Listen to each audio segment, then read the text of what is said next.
Hey, what's up everybody? It's Lyds, and we're back for some more Thronebreaker, and we just defeated Gascon, the Duke of Dogs, at the Clayton Estate, and we're still inspecting some of the rubble here.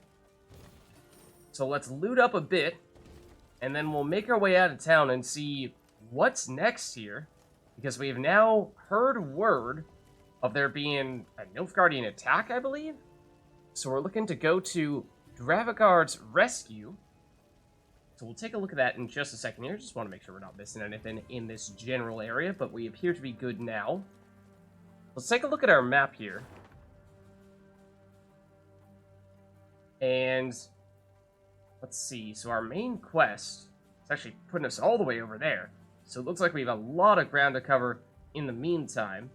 And we know of at least one chest here, so we'll definitely want to try to hit that. But not a lot of insights as to what we're expecting to find along the way. I think we probably need to find something like a notice board to figure out what kinds of puzzles or battles or whatever else we might run into along the way, but onward we go. Unknown as it may be what lies ahead. Okay, not sure what this is all about. Suddenly, Meve's force found itself marching straight towards a Nilfgaard'ian company. Oh no. To the Queen's surprise, the invaders did not immediately assume battle formation. They proceeded instead in her very direction without a sign of panic. The man leading the Nilfgaard'ians was clad in rich robes. He exuded pride and the scent of musk. I am Traern Vardifir, Your Majesty. I was asked to present your esteemed grace the ultimatum of the forces of the Empire of Nilfgaard. Right, of course, the Empire of Nilfgaard. No, it seems as though this is some kind of diplomat rather than soldier. The envoy cracked the seal on a scroll, An envoy, if you will. it, took a deep breath, and began to read. I, General Ardal Ebdahi, demand the immediate and unconditional surrender of Lyria and Rivia. Elsewise, I will burn down every city, town, village, and temple, place all your subjects in chains, and your armed men, defeated and captured, I will hang along the roadsides as a warning to all others in the barbarous north. Ooh, that doesn't sound good. I mean, he doesn't seem like a general here. He seems more like an envoy, or maybe he's speaking on behalf of said general. That might make more sense.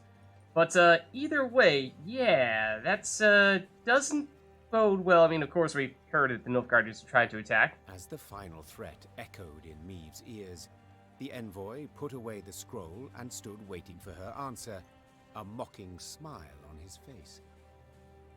He allowed himself this insolence, believing the immunity accorded diplomats would shield him from any form of... Yeah, I don't know, this guy seems really obnoxious. His voice, at the very least, is really obnoxious, and he's, you know, trying to dish out all these threats to us, but he himself is just a diplomat, it would seem, and so, I mean, we could teach him a lesson, right? Let's see, we can give our answer to the ultimatum, or we can attack the Emissaries' Escort. Okay, so, this would be, attacking the Escort is, I mean, it's not really a very noble move. Seeing as out there, they're supposed to be sort of diplomatically immune, like they were saying.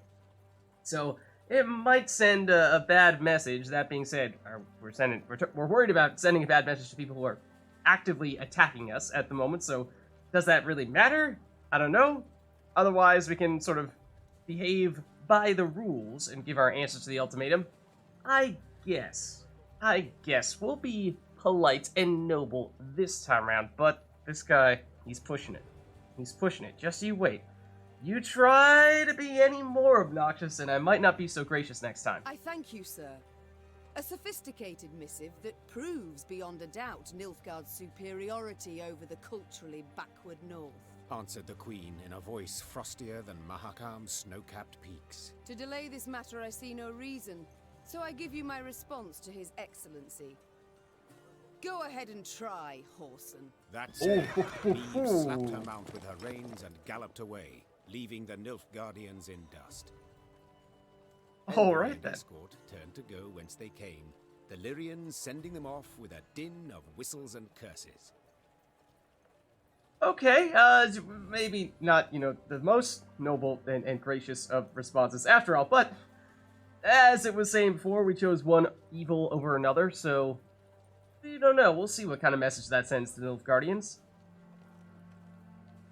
So away they go, and onward we go. Okay, so we know there's a golden chest here. How do we actually get through there?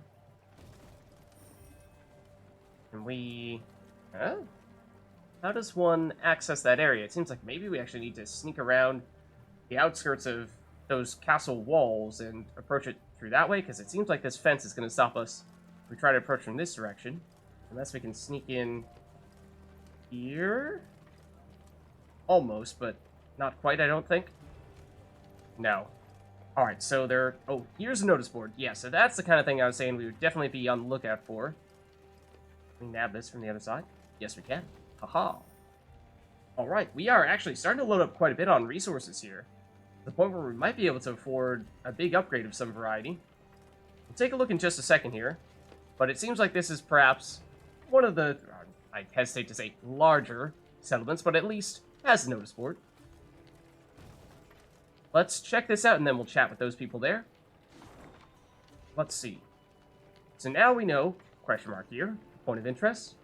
We have, oh, did we go right past this fast travel spot? I'm not actually sure that we got it. Then, okay, a battle down here. Also over here, another point of interest, and not so surprisingly, this castle, fortress of some variety, is also a point of interest. So yeah, I think the way you get to this golden chest is maybe by going around the outskirts of the castle and going this way, because it seems like we're blocked. We try to take the more direct approach. Okay. And then, oh, actually we can see all the way up here as well. Point of interest here too. Okay, nice. So now we have a little more information about path ahead. Let's chat with these people now. My lady, the Toilers formerly under Lord Clayton's service wish to join your army. In a few hours, I can teach them which end of the spade to point at the enemy. It's simply a matter of coin. So if we're willing to hire them, we can get a whole bunch of recruits. Otherwise, we can say, no thanks. And I think that is, pretty sure, a good deal here. 150 coins for 6 recruits?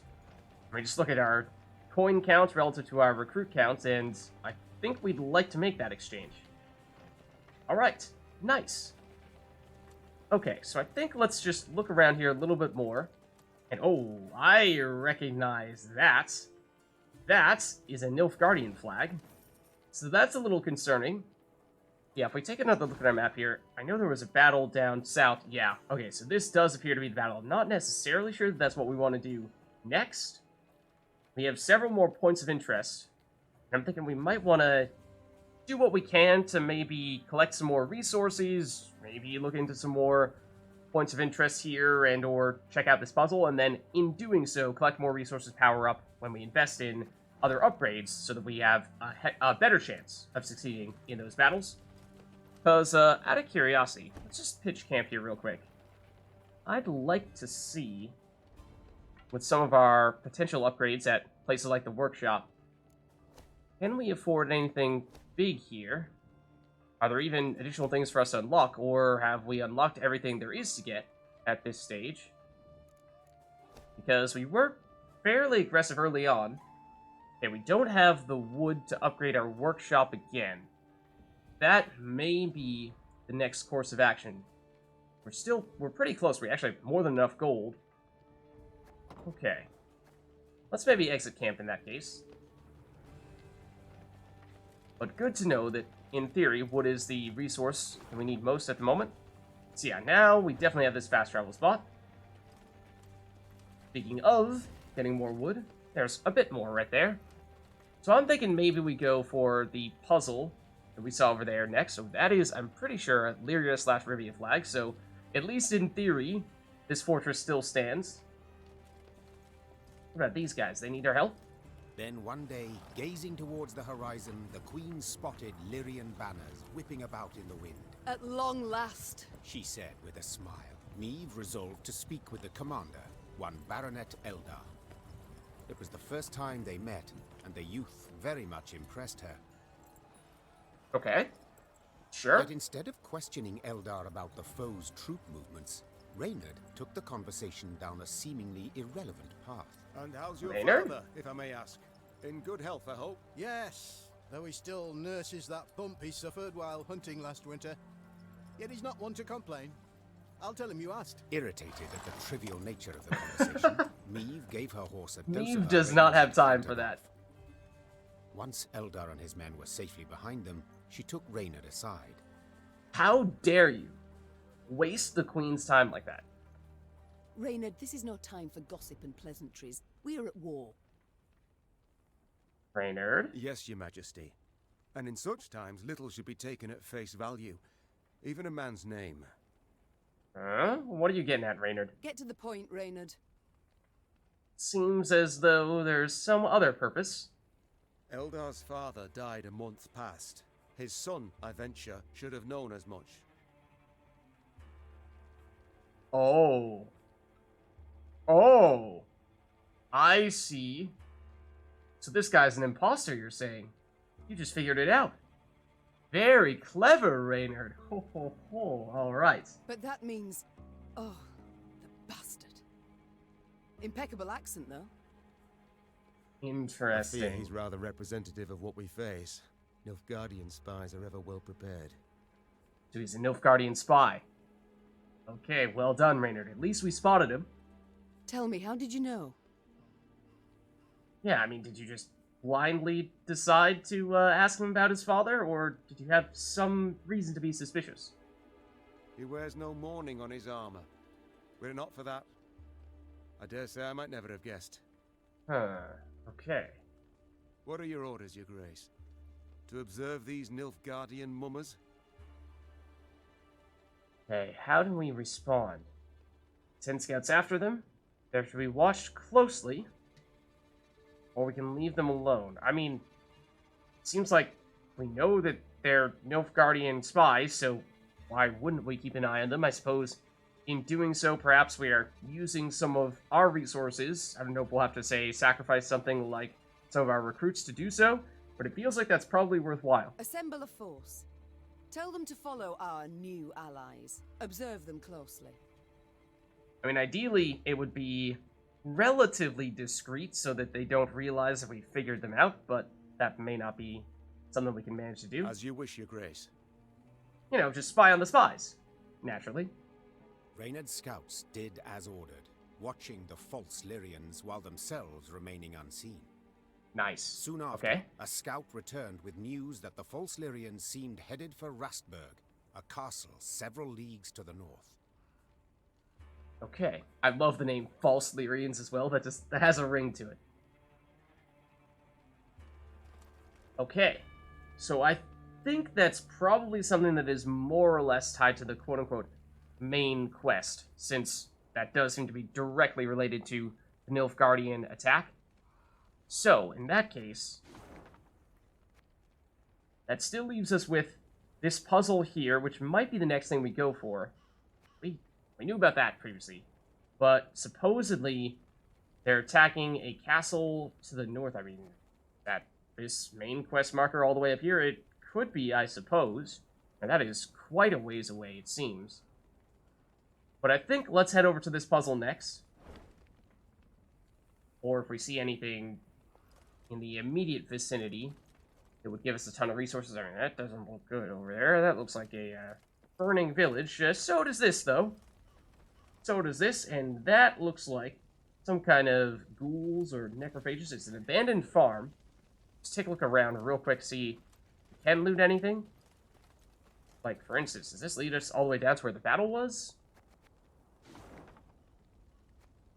No, that's sort of down this cliff face down here, so I think we should be able to do a little bit of looting here in that case. Let's nab this. Little bit of wood. Of course, we'd like more.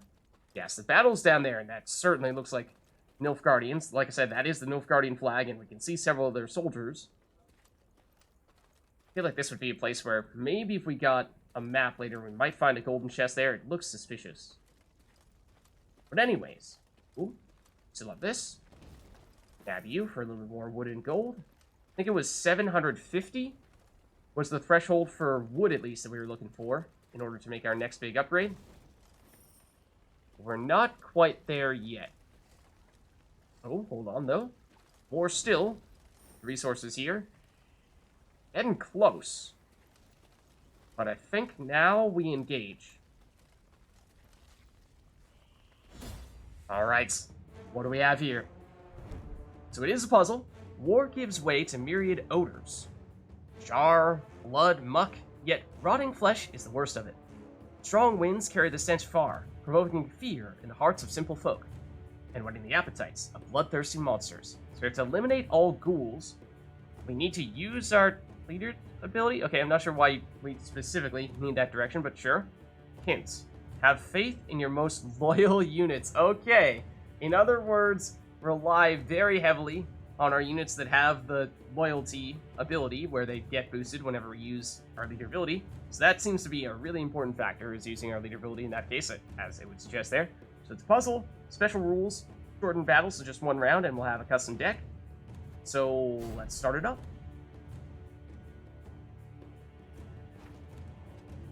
Okay, so yeah, only one round. We need to destroy all the ghouls. Let's see what their deal is. We have an Owl Ghoul and 2 ghouls. The Owl Ghoul, every 2 turns on turn start, consume a unit from your graveyard and boost self by 3. Every 3 turns on turn start, consume a unit from your graveyard. Okay, so basically what this means is that the ghouls and Owl Ghouls are going to get much, much stronger over time. And so we gotta be careful, because if we let them start to get boosted, then it's gonna become more difficult to destroy them. So let's see. What are our tools here? We can destroy the highest unit, or units. That sounds really helpful for getting rid of the Owl Ghoul.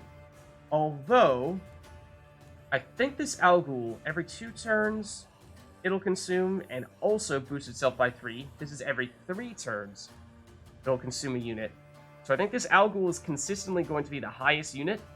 That means that this Scorch, we might be able to wait a bit and use this as the last card that we play to just automatically destroy the Owl Ghoul. Let's see what our other alternatives are. Damage unit by 5, it needs adjacent to it by, or damage unit by 10, and adjacent units by 5. So presumably that would mean we'd want to do that on one of the ghouls so that we're getting a little bit extra damage. Then the Arbalist, damage unit by the number of cards in this row, and then the loyal ability here is to deal damage whenever you use our leader ability. And we can boost an ally by 4 and give it 1 armor, which is not all that helpful for taking these guys out, other than that it triggers the random 2 damage. So, question is, order of operations wise, what do we want to do and when? I think Scorch is going to be last. That'll be our answer for the Owl Ghoul. So the question is, how do we get rid of the ghouls then? And so, Alzur's Thunder, I would think, makes a lot of sense. Do we do it first? This is probably our... is it our highest damage play? No, actually, I think we go Lyria and Rivia first, because we want to get as many of them out as quickly as possible, so that whenever we use our leader ability, we can deal as much damage as possible, and this is going to be something we want to use immediately, and because it has cooldown, we're going to want to use it as soon as we get it back off cooldown. So I think that means top priority is Lyria and Rivia against the ghouls. Then we'll use Alzur's Thunder to finish off one of the ghouls, and then Scorch will be our way to get rid of the Owl Ghoul. So I think that's the plan here. So let's go Arbalist here, and then leader ability.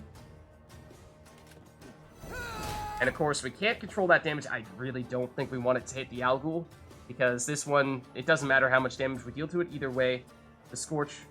Oh. Hold on just a second.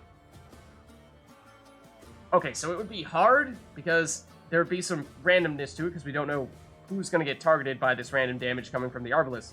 But as you just saw, the random damage hit the Owl Ghoul, and my first impression was, we don't want that, because we're just going to destroy the Owl Ghoul altogether with Scorch. However, both of these units are on 11 power right now, so if they stay that way, then Scorch would actually remove both of them simultaneously, which would be amazing. However, this card is about to get boosted whenever we end our turn, so we unfortunately cannot do this immediately. Oh, hold on. Huh. Now I'm wondering. Let's take a look at their graveyard real quick. It's all 10 power Scythemen. So, I'm now questioning my previous theory. Because, let's see, these guys, when they consume, they'd get up to 21. If we hadn't damaged them, they'd be 21 apiece. So what if, yeah, I think we actually wanted to go a different route. I think the actual strategy should be damage the Algul so much so that it becomes the lowest unit, and then use Scorch to destroy both ghouls simultaneously? I don't know. I suppose those would be the two things I'd think of, is either just take out the ghouls with direct damage and then use Scorch to finish off the Algul, or lower down the Algul so you can get rid of both the ghouls with Scorch and then use your remaining damage to take out the Algul. I'm not sure we're going to have enough damage to get rid of this Algul unless we use Scorch, though, so maybe we stick with our original plan. So, in which case, Give me a time. let's continue loading up on the damage here. And just continue loading up on the damage here. Your command. Okay. So now, we should have our leader ability back.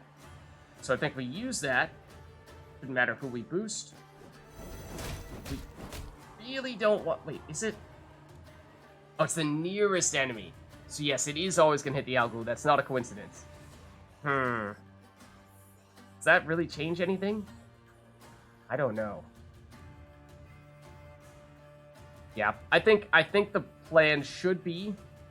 Maybe you can even get the Algul to be on the same amount of power as all the ghouls, if you just focus all of your damage from the Arbalest on the Algul, and maybe even Alzur's Thunder on the Algul. So yeah, I think, at this rate, as we're seeing, these ghouls are going to grow faster than we can get rid of them with direct damage. So this is just not enough. Even if we do this, we can end our turn, and this will get rid of the Algul, but then we're going to be, we're not going to be able to destroy the ghouls then. So yeah, I think that is the plan in that case, is focus all damage on the Algul, get it down so low that it is tied with the ghouls, and then, and only then, can we use Scorch as our finisher to get rid of all three of them simultaneously. I think that's what we have to do. So let's restart this. I think that's the plan. Let's give this a shot. That means, I suppose it doesn't really matter which row we put them in, but I'm a monster. do this. Do this. Okay. This will get boosted. But then we just keep on loading up on the damage, and now there's a chance, the way the numbers line up here, that we're not actually going to want to go for all our... We might not want to actually maximize our damage on the Algul. That might get it too low. But we're about to find out here, I think. Let's see, we need to damage it by 10. Oh. Oh. I think I know the answer then. Go Alzur's Thunder here on the Algul.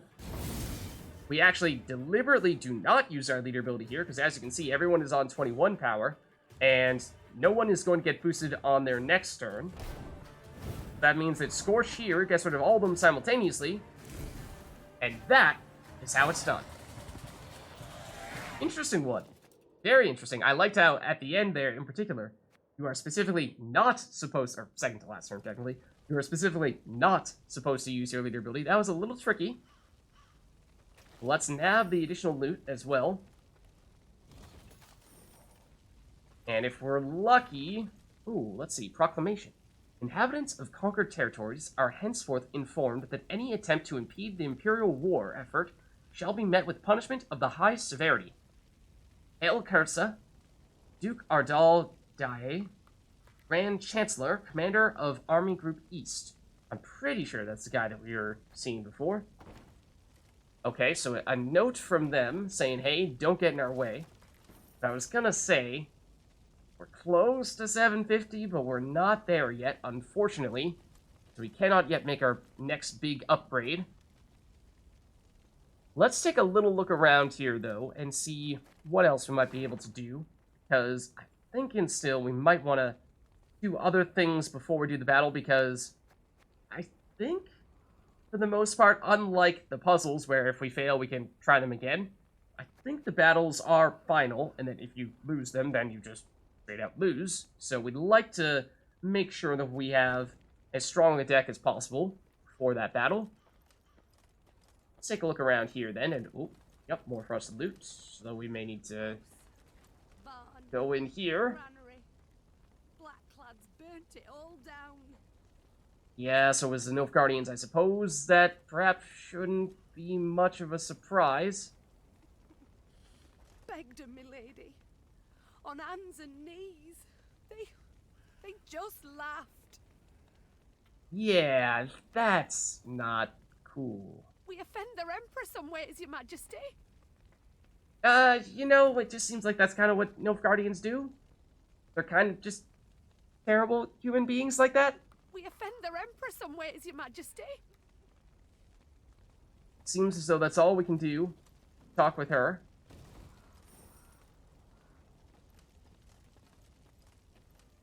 Grab some of this wood. And that means one, maybe two more. And we should be at the threshold we're looking for. Anything for us to loot here? No, seemingly not. Let's carry on our way over here. And we can, in theory, go into this castle here. But remember, there was the chest along the perimeter here. I think this is the way you get to it, assuming we can go past the castle walls like so. And it does seem as though we can. So let's see what we get from this chest in that case. And it's the person who we just ran into. Congratulations, we discovered a card that can be used in the Gwent multiplayer card game. Like I said, he does seem quite annoying, but I suppose, sure, we'll take it nonetheless.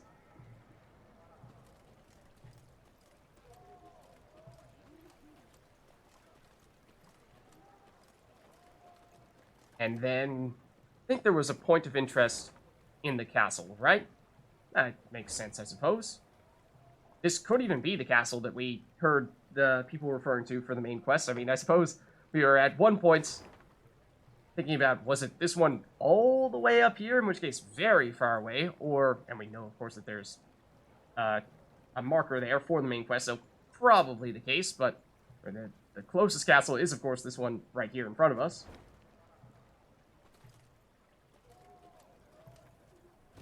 Oh, it is Ratsburg. Okay, and I believe that is the name that we were hearing before. We're 2 wood shy. That is unfortunate. Can we nab this as well? Seems as though we can. Nice. Okay, so that is enough. So before we chat with these individuals, let's head back here, because I think we now can afford our next workshop upgrade. This will enable us to create new support units in the command tent.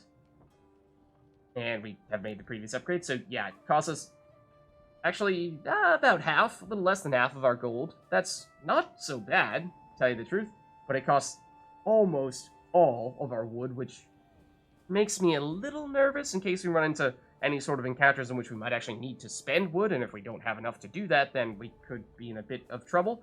But let's go for it here. Let's be bold. And especially because that means we could, well, I mean, we can unlock additional movement speed for Meve.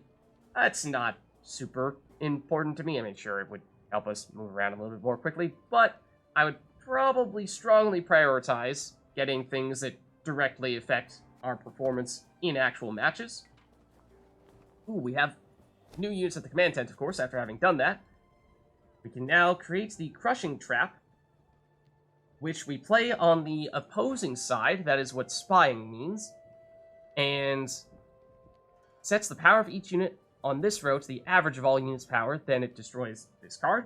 I think we've seen it maybe once or twice in some puzzle matches, but that's an intriguing option. One of the potential issues that we have, though, is that we are currently at our limit here in terms of the power of the cards we put in our deck, so let's see, this costs 4, which I don't think it's much. Scytheman costs 3. Wagenburg only costs 3? Wow. That is a bargain. That's a serious bargain. Oh no, it costs 15. Oh, I'm looking at their power, not their cost. Okay, I see now. Yeah, it's this number I'm looking for in that case. Yeah. 15's a lot more. 15's a lot more. Yeah, the Scytheman costs 3, so a little bit more expensive than a Scytheman, but it's the same amount as an Arbalist, for example, or a Field Medic. Okay, so we could potentially make one of these and swap them in for a Field Medic or an Arbalist if we'd like. Not entirely sure that's what we're going to be looking to do here just yet. I think we just, for the most part, want to keep our options open, and I mean, the other thing is that these, of course, do cost resources to create, and we currently can't afford it, because we do not have enough wood to do so, because we just spent all of it.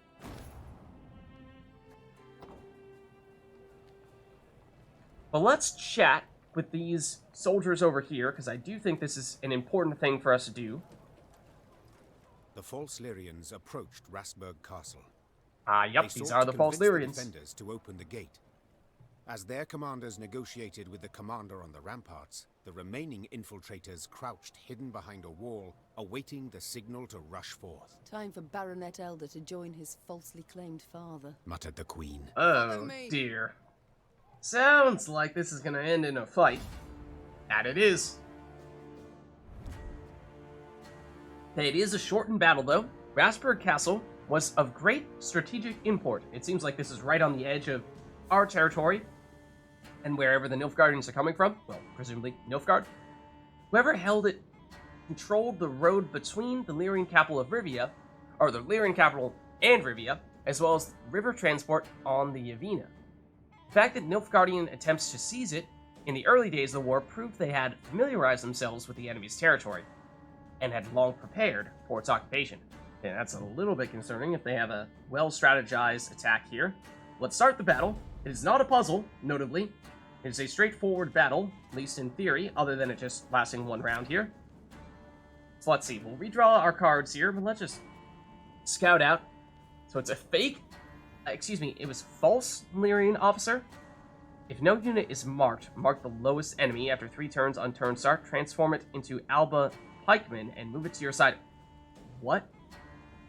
They are quite literally going to transform our units into their units and then steal them, which I suppose is thematically quite fitting for the situation, but it does mean that we want to be really careful about whichever unit we play first. That's going to be the one that will get marked, at least initially, and eventually will get transformed into a card that they will steal. So, means we kind of want a throwaway card here at the very beginning. Oh, what if we play a War Wagon? And then that'll create some weak light infantry, and they'll steal one of those? I think I like that a lot, because other cards we probably would very much prefer that they don't steal. So, yeah, I think we go with War Wagon early. Not sure if we're going to need 2 of them. We might want 2 of them for that reason. Then Decoy. Are we going to want that? Because one thing is, War Wagon normally would not be one of the cards we'd like to play early. We'd probably prefer to play Wagenburg first under most circumstances. That way, we can play additional cards in its row, increase its armor, and therefore, by extension, increase its damage. But we could go War Wagon early, spawning those light infantry so that our opponent steals one of them, and then use Decoy to get War Wagon back into our hand, play it later, once we already have Wagenburg's down there to make the Wagenburg's more powerful. That might be the course of action we're looking for. I'm generally not a huge fan of the Rivian Pikemen, so I think we dump that. Then Regiment Drummer is probably an upgrade. We want to keep that. Get some damage to the Arbalist. Actually, what were the... They had some cards out here. Imposter Scytheman. Oh, man. Oh, man. Wait. These were... Yeah, mark the lowest enemy. I was going to say, it's not they're marking their own units. No, okay. So they're going to get crowded with a lot of weak units, it seems like. I don't know what the Alba Pikeman, what that card does. I'm hoping that's just a simple, if it's a 2-power unit, that'd be great. They're just flooding their own rows with some weak cards. This also, it seems like it's calling for a Wagenburg, damage all units in this row and wipe all them out. So, I might want to just stick with this, to tell you the truth. Don't know how much damage they're going to have. Field Medic may not be super relevant, come to think of it. So if they don't have enough damage to destroy any units, then we might not have anything in their graveyard, so let's dump that. Scytheman is good for just putting up a bunch of points, which, since this is a battle, that's relevant. So I think we might go with this, and then we'll have Lyria and Rivia as one of the last cards that we play, since we have a bunch of units in a row to maximize the damage from it. It does also have Loyal, which does help us play that early. Do we need the Horn? This is also a good late card to play, I suppose. Yeah, let's stick with this. They found us! Säga not to eat! Ah, so now they transform. Okay. So is this the card that everything's going to transform into? Next time an enemy uses its order ability, boost self by 2 and gain 2. Oh. Damage an enemy by 2 whenever an ally appears, gain 1 charge. So you are gonna have a lot of damage coming from this guy. This guy's gonna get boosted a lot, and then these ones strengthen all copies of this unit in hand, deck, and on the battlefield by 2 when you play it, although they've already done that stuff. And so you're gonna get more Alba Pikemen. That's the card that you're gonna create additional copies of. We have not yet seen one of those. We don't know what it does. That's okay. Could prove a little challenging in that case. Let's see. So we were saying we probably want to go with the War Wagon first, right? So I think we do that. Got any victuals? Hungry like a wolf I am. So that way, one of these light infantry is going to be the card that gets transformed, and that is a pretty disposable card. So we're probably fine with that. Yes, this one gets marked. Okay. Turn on turn start. Boost adjacent units by 1 if this unit has armor. Alright, so now I think it's when we get the Wagenburg down here. Let's do that. In some ways, it might have actually been better to play the War Wagon in the range row and then have these light infantry move into the melee row to set up the Wagenburg. That's probably something we would have liked to have done. And we're going to, in all likelihood, use Decoy to replay the War Wagon, and then we can do it that time. It's like moving these at this point doesn't really do us any good. So I think we just stick with what we have at the moment.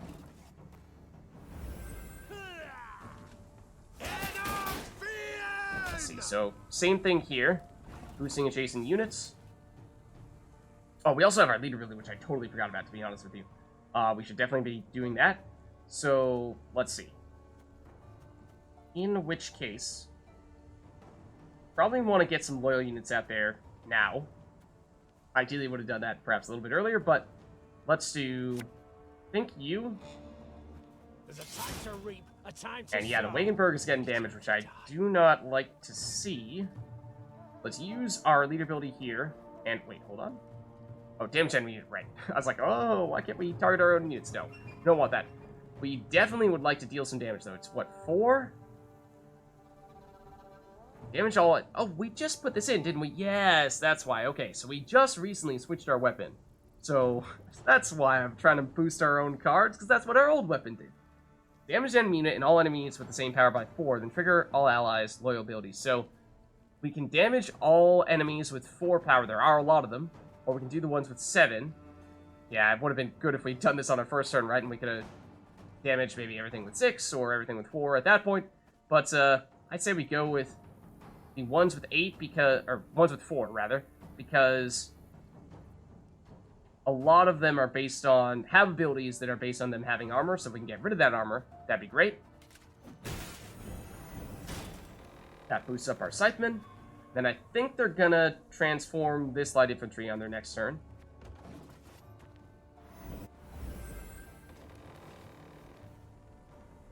Okay, more of these cavalry. Please do not destroy the Wagenburg. Fortunately, we're putting armor on it, so that does help. But, what if we... And if we put the War Wagon in this row, our other War Wagon, that is, and then move in the light infantry, we can give the Wagenburg more armor that way. But that is not an immediate solution, because I do think we still need to wait a turn before we can make that happen. Because light infantry, I don't believe, can use their order ability on their first turn. Also, whenever we use order abilities, who is it?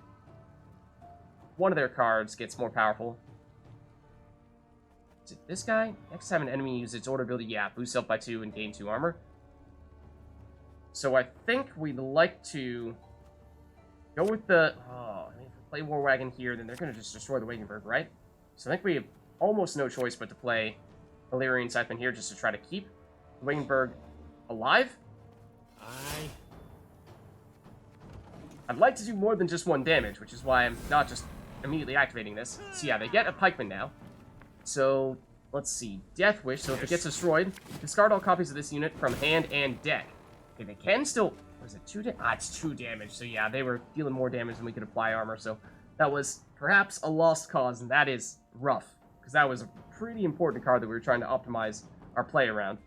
But, let's see. So, Light Infantry is still our lowest card, so this is going to be the one that they end up capturing, and that's probably still something that we are okay with them doing. We have another Wagenburg. I did not remember that. We probably would have liked to have played that early as well. So I think we do that here. Does it matter which row we play this in? It doesn't have the range of 2 that the Arbalest does it? I forget where it was that we learned that the Lyrian Arbalest only had a range of 2, because we'd actually prefer for the War Wagon to be in this row here, because then we can move the Light Infantry into this row, I suppose. If we put it here, then we can move the Light Infantry in. If we put it here, we can move the Lyrian Banner in. So either way, we can move 1 card in.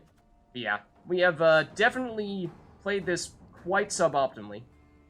So I suppose we just load up in the melee row because we have the potential for a lot of damage to the Lyrian Arbalest. And our broadsword seems to have a very long cooldown time. Yeah, cooldown 5. So that hurts that we did not play that immediately, because that means we're, I think only going to be able to use that 1 more time in this battle, right?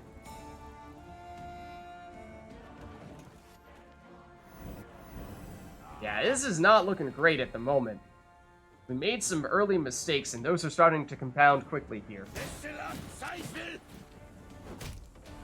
But if we can destroy one of these Alba Pikemen, then all of them will get destroyed, so that would be great. That definitely makes them the target for our broadsword. Let's see, so then we go... This will allow us to play the top Blitz unit from our deck. We don't know what that's going to be, but we might need something like that right about now. Especially if they're continuing to damage our War Wagon. Left, right, left, right. Okay. So, what if we... This Alba Pikeman does not have any armor on it, interestingly enough. So we could more easily destroy this one. Makes me wonder if it's even worth trying to use the Wagenburg early, because as we were seeing, they have so much damage that they are very smartly targeting this and able to damage it more quickly than we can apply the armor. So, I don't know. We'll try waiting 1 more turn here. I think we're going to lose the armor, but then we'll use the Regiment Drummer's ability and hopefully still be able to load up on a little bit more armor after that. I suppose at this point, Lyrian Arbalest has enough damage to just destroy a pikeman altogether. So I do like that they are clearly playing a lot of Alba Pikemen here. Because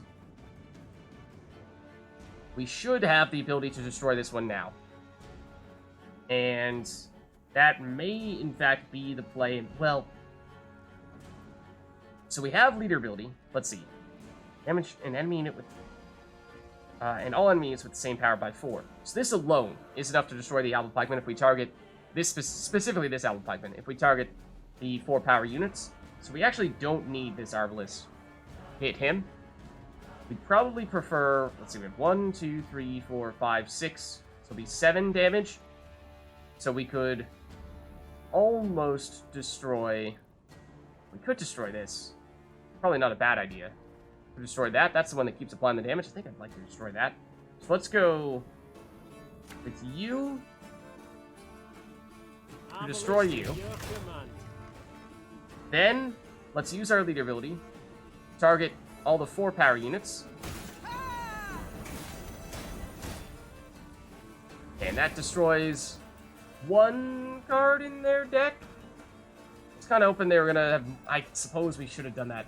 If we'd done it earlier, before they had played the Alba Pikemen, then it would have prevented them from playing them all together. Their hand would just be smaller. But it did not destroy the ones that were already on the playing field. So that was... yeah, that hurts. That hurts a lot. A whole lot. But, let's see. We still have the Regiment Drummer here. Let's use that. Gives us another Regiment Drummer. But yeah, these Alba Armored Cavalry are now going to get boosted whenever we do that. Which is why that is probably something we want to be very careful how much we do. I like to destroy these guys before we actually activate those order abilities. And this is looking like it may be a little too much for us right now. Again, we made mistakes early, and we are playing catch-up for the rest of the match, and I'm just not sure we're going to have enough to make up for that. We'll destroy these as well. We go with the Wagenburg here in this row. I suppose there's something to be said for that. If we do that, actually, if we do the Lyrian Horn and then use the Wagenburg's ability, not sure what the order of operations is, because we'll apply 2 damage when we use the Wagenburg.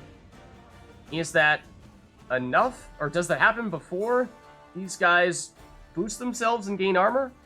Or does it happen afterward? Because if this happens first, then we remove the armor, they can't use that ability anymore. If their ability triggers first, then they're just going to gain the armor and they're going to get boosted and it's going to backfire. So that's a tough one. I think we try it, though. I think we give it a shot. Let's go with the Lyrian Horn here.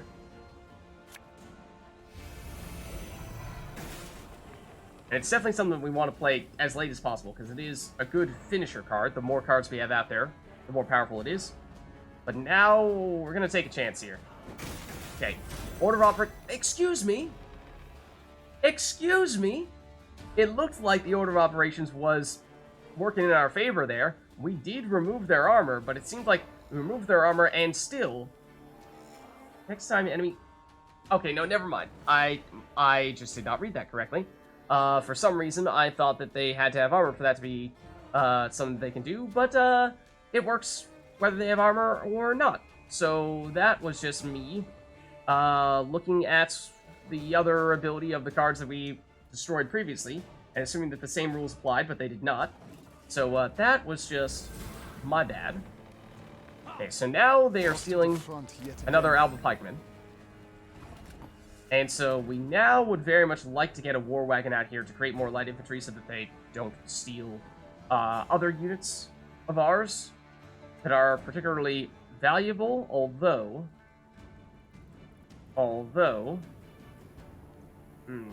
order of operations here is unfortunate.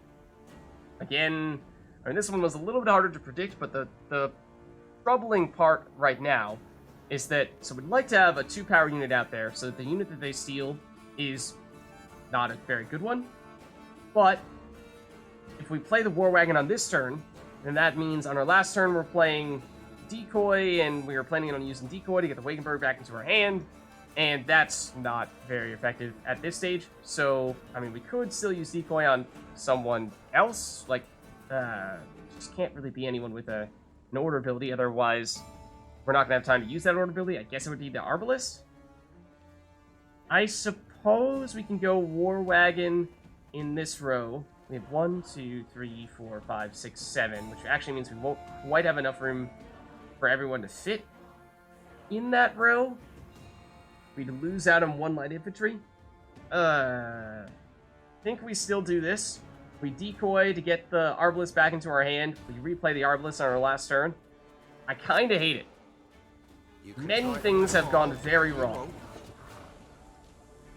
But I think it's the best we can do here. And it's not looking good. It's not looking good. Ultimately, we just made a ton of mistakes. A ton of mistakes. So much so that it's going to be hard to come back from them. We can trigger the Regiment Drummer's ability, yes. But in doing so, we would activate the Alba Armored Cavalry's abilities. And so they would get boosted by 4 and gain 2 armor in doing so. And chances are whatever we play is probably going to be worth more than just 4 points. So it probably does still pay off for us, but I think we probably use our decoy on the Arbalest first. And then, we do this now?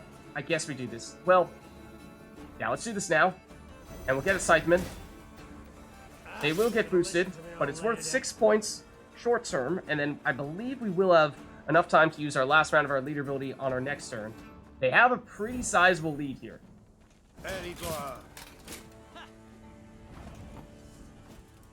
So, let's see, what does this do? Make this up by seeing whenever an enemy unit appears on the range row. Well, joke's on you. This is not going in the range row. Let's see, so we'll have, what, 9 damage, I think? 1, 2, 3, 4, 5, 6, 7, 8, 9. So what do we want to hit with 9 damage? I think it's probably just a unit with a bunch of life and no armor. So we do that. And then we use our leader ability, and we hope that it's good enough. Oh, although, to tell you the truth, another mistake. 10 was probably the power of unit that we were going to target there. So that means that we probably just lost some damage in the process. So the list of mistakes just piles up here. Definitely one of our weakest performances, if not our weakest performance thus far. Does that count as an order? I suppose it does. So they do get boosted as well. So that means they've already won. And, you know, I hope we can do this battle again, but I'm not sure we can. Because we lost. Let's see, we can restart. Alright, let's redeem ourselves here. Alright, so, we made several mistakes. We know that order abilities, not so good on this occasion. Let's see, we might even just want Lyria and Scytheman to maximize our boostage. And war wagons are useful, at least to get the light infantry out there. Let's see. Decoy and Lyrian Horn, I mean, we had to play them somewhat suboptimally last time. Still don't love the Rivian Pikeman. Arbalest is probably not bad. Yeah, this is... Let's see. It's going to be tough. See, it's going to be tough. Do we want to Arbalest? Hold on. So we know these guys are going to transform. But perhaps, we want to load up on a bit more damage on the deploy abilities from the Arbalest. I think we maybe do want to do that. And try to remove some armor and destroy... Yeah, we want to destroy some of their units early. Some of the ones that would destroy all the cards in their hand. I think that's one of the keys. And the easiest way to do that would be by having some Arbalests. Probably our most reliable source of damage, along with the Lyrian Horn. So, do we want a Scytheman? Or would we prefer to have a third Arbalest? Maybe we would prefer to have a third Arbalest. Or Wagenberg, but again, it was just a matter of... They had enough damage so that when they were specifically targeting this Wagenberg, they were able to basically remove all of its armor.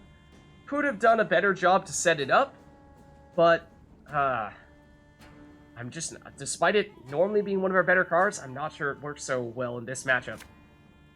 Regiment Drummer... potentially give us more Arbalists, but it is an order. Makes me reluctant to use it here. Don't like the Pikeman. Okay, Raynard. Now, that is still order-based ability. Does make me a little bit hesitant. I mean, it would be best if we had a Wagenberg to go along with him.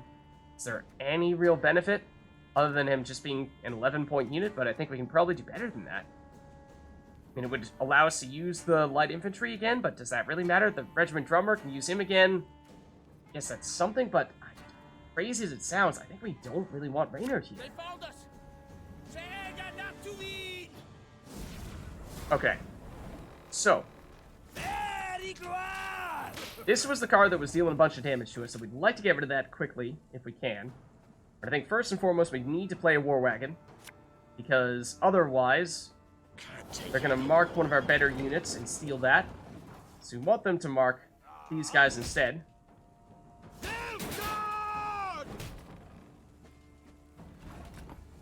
Yeah, so this was the unit that had the armor that we wanted to destroy. And I forgot to use our freaking leader ability. Okay. So, let's see. In that case, we do have a lot of units here. So we can deal quite a bit of damage with our Arbalest if we play it in this row. Although it's early enough that may not be all that, well, still early. So we may not have a great target, and it's still not quite as much damage as if we waited. So, then again, it does have loyal, so it'll deal damage when we use our leader. But yeah, I think it is worth doing. So I think what we do here in that case is... Ooh. Hold on. We actually want to damage you. So we're going to want to keep all these 6 power units on the same amount of power, so we use our leader ability to damage you. Give me a time. So we do that. Then we do this. Gets rid of one of them.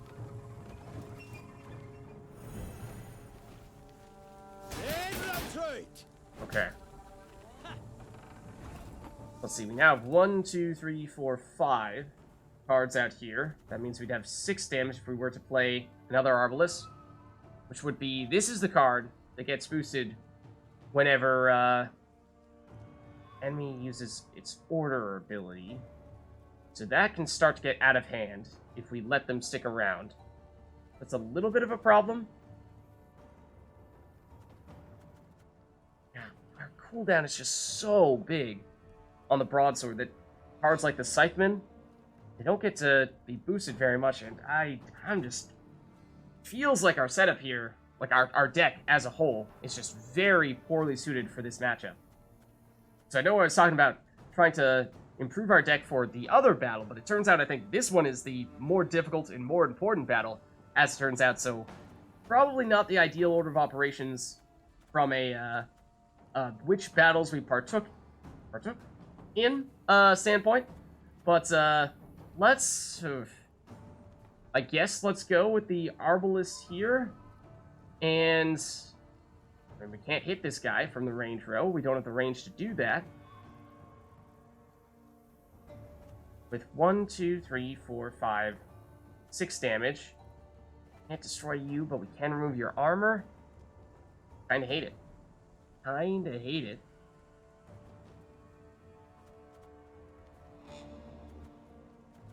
Maybe, tell you what, let's go with the Regiment Drummer, and we'll put him, I guess, in this row, just to load up on this row. I want to try to get the orders that we do have down there early, use them before they load up on all the armored cavalry in the world. Because having 1 out there, not the end of the world, but see, now that they have 2, they're getting boosted by 4 every time we use an order. So if we were a little bit quicker to do this, then we could have at least used all of our orders before they get the chance to get boosted from us using them.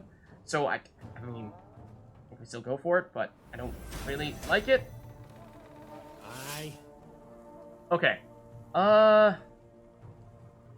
Now, we have a ton of units here. 1, 2, 3, 4, 5, 6, 7. That means an Arbalest would deal 8 damage, which is enough to remove this armor. So that means you're no longer boosting units by 1 every turn. It's worth 2 points per turn, because you're boosting on either side of you. Which, with what, 1, 2, 3, 4, 5, 6 cards left in your hand, means 6 more turns, that's worth 12 points. I think that is worth doing then. Theoretically.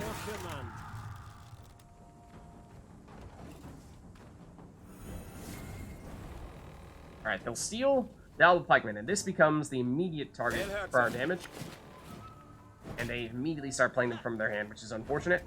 We want to, I think, right away destroy it with something like the Arbalest. So that gets rid of 1 from their hand. Okay.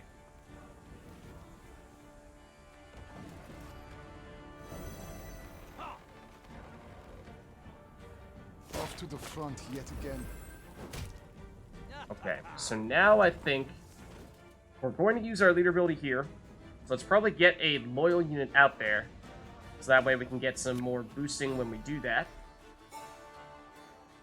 And we're out of all of our Arbalists, so we don't really have any more damage, and for that reason, don't think there's much reason to load up all in this row here. Let's go, and what are we gonna damage? We damage 8, then we get both of you. We damage 5, we get both of you. Damage 6, we get all of you. But your armor doesn't really matter, or at least it doesn't disable your ability once we remove it, so that's not great, despite it hitting 3 targets. Whereas this would get rid of your armor. That is probably best.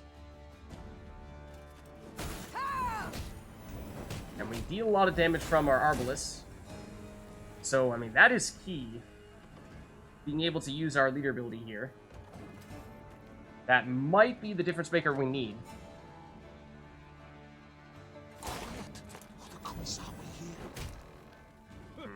Yeah, their Darlin foot soldiers are definitely getting stronger. So, how long until they steal this? Is that what this timer is for? 2 turns? So I think we have time before we need to play the War Wagon. But it's either War Wagon or it's Lyria and Scytheman. Order of operations, I suppose, doesn't matter too much because we aren't about to use our leader ability either way. So I suppose we go this route then. Metals, hungry like a wolf I am.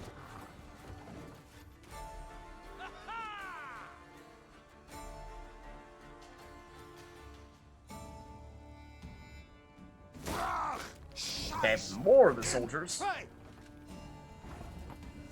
And they make them all more powerful. So I suppose... I mean, originally I was thinking you don't really target them once they get down there because they've already used their ability. However, they do have some long-term value because every time they play another one of them, they will get boosted by 2. So they actually could be a reasonable target to go after with things like damage from the Arbalist or even our leader ability.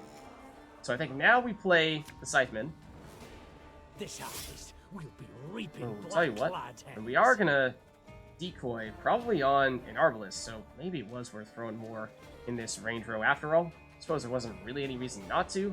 We could use light infantry to move them into that row, but then it's gonna boost these guys, so I don't know. And they'll steal that one. Discipline, that is what you folk lack. Yeah. Oh, even when it's in their hand, this gets boosted. Yeah, so that's reason to play as many cards as possible in the melee row, I suppose, and we should have remembered that from the previous match, I suppose, but man, it just feels like their deck is significantly stronger than our deck. So, I suppose we're either decoying now on an Arbalist, or we're Lyrian horning. I think it technically is best to wait one more turn for the horn. Let's go decoy, I think, our weakest Arbalist, because I'm pretty sure when we get it back into our hand, it will heal back up. No. Okay, yes, it does. It does.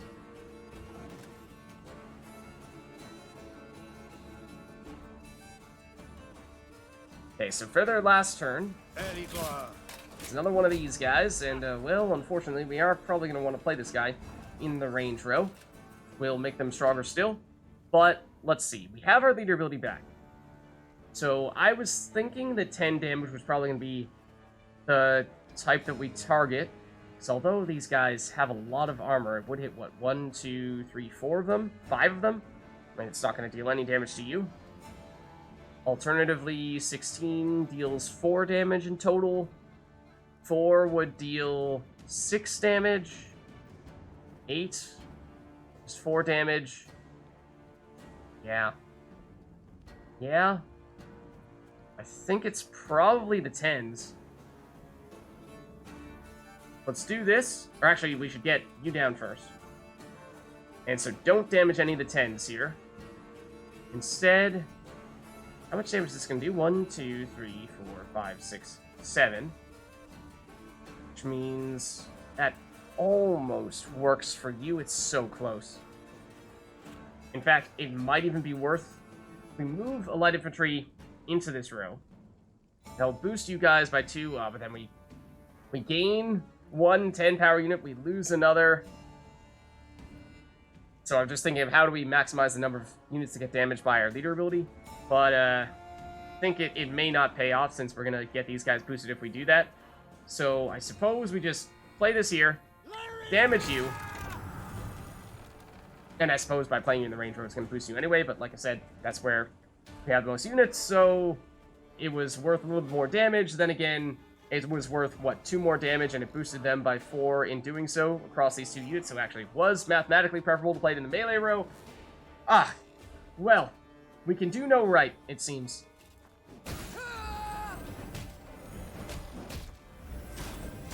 And even with our leader ability, that is still not enough for us to catch up to them here. We still have 1 more card to play, but I'm a little bit skeptical here.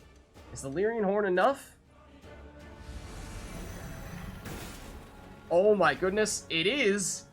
It certainly didn't feel like it, but even after still making several, if not many, mistakes, we did somehow find a way to walk away with the win. It didn't feel good.